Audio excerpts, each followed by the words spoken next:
100টা পুলিশের মধ্যে 80টা পুলিশ হচ্ছে আওয়ামী লীগের আমলে নিয়োগপ্রাপ্ত। সে তার হৃদয়ে ছাত্রলীগের। বাংলাদেশের মানুষ পারে অন্যায় অবিচারের বিরুদ্ধে রুখে দাঁড়াতে পারে শেষ পর্যন্ত। আমরা সবাই আশা ছেড়ে দিয়েছিলাম, কিন্তু আসলে আমরা আশা ছাড়ি নাই। যখন সুযোগ আসছে সবাই মাঠে নেমে এসছে। তো আমার একটা জিনিস মনে হয় যে এরকম আমাদের অনেক বড় বড় স্বপ্ন জন্ম নেয় এত বড় আত্মত্যাগের পর। আমাদের তো ব্যর্থতা থাকবেই, কারণ এত বড় 15 বছরে প্রত্যেকটা প্রতিষ্ঠানকে ধ্বংস করে দিয়েছে। আপনাদের একটা এক্সাম্পল বলি, আপনাদের একটু ধৈর্য নিয়ে শুনে। যেমন ধরেন আমরা স্বরাষ্ট্র বিষয়ে খুব ক্ষেপে যাই, স্বরাষ্ট্র মন্ত্রণালয় থেকে পুলিশ কেন কাজ করতে পারছে না। আচ্ছা, আপনারা আমাকে বলেন, 100টা পুলিশের মধ্যে 80টা পুলিশ হচ্ছে আওয়ামী লীগের আমলে নিয়োগপ্রাপ্ত। সে তার হৃদয়ে ছাত্রলীগের। সে কি এই সরকারের জন্য কাজ করবে? এখন আপনি বলতে পারেন তাহলে 80টা পুলিশ বাদ দিয়ে আপনি নতুন পুলিশ নেন না কেন? নতুন পুলিশ নিতেই তো ভাই 1 বছর লাগে। কিভাবে কাজ করবে?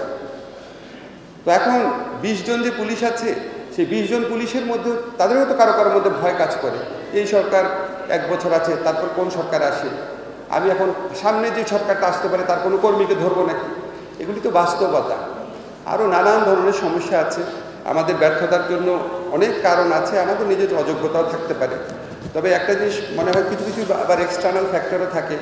মাঝে মাঝে মনে হয় যে আমরা যেই অপরাজনীতির বিরুদ্ধে রুখে দাঁড়িয়েছিলাম তার কিছু কিছু বৈশিষ্ট্য ছিল।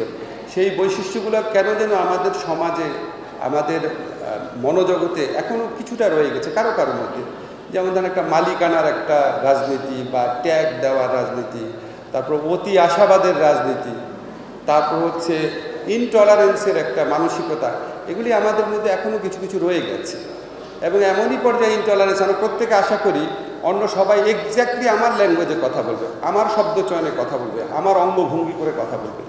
এই সমস্ত সমস্যা থাকে, সব দেশেই থাকে। আপনারা বিপ্লব পরবর্তী মধ্যপ্রাচ্যের বিভিন্ন দেশের অবস্থা দেখেছেন। সব জায়গায় তো বিপ্লব হয়ে গেলেই বিজয় অর্জিত হয় না, রিয়াজ ভাই কারেক্টলি বলেছে। আমি সবসময় মনে করি কি যে আমাদের একটা পুরা ঘরের মধ্যে আগুন লেগে গিয়েছিল, আমরা সবাই মিলে আগুনটা নিভিয়েছি।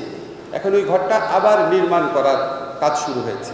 এই ঘরটা নির্মাণ করার কাজটা কিন্তু আগুন নেভানোর কাজ হচ্ছে কঠিন। খেয়াল রাখতে হবে এই ঘরের মধ্যে যেন কোনো দাহ্য পদার্থ না থাকে, এই ঘরের মধ্যে যেন এমন কোনো এলিমেন্ট না থাকে আগুন লাগলে আবার জ্বলে উঠতে পারে, আবার আগুন যারা লাগিয়েছিল তারা যেন আবার সুযোগ না নিতে পারে। এত কিছু সতর্কতার সাথে আমাদেরকে এই কাজটা করতে হবে। আমরা সবাই যদি ঐক্যবদ্ধ থাকি, আমরা যেই 5 আগস্ট পর্যন্ত আমাদের মধ্যে যে ঐক্য ছিল, যেই পরমত সহিষ্ণুতা ছিল, যে ভালোবাসা ছিল, একজন আরেকজনের প্রতি সহমর্মিতা ছিল, সেটা অব্যাহত রাখলে অবশ্যই আমরা আমাদের যে গণতন্ত্র আছে সেই ঘরকে, আমাদের যে উন্নয়ন অগ্রগতির যে ঘর আছে, স্বপ্নের যে দেশ আছে, সেটাকে আমরা অবশ্যই অনেক অনেক ভালো করে নির্মাণ করব।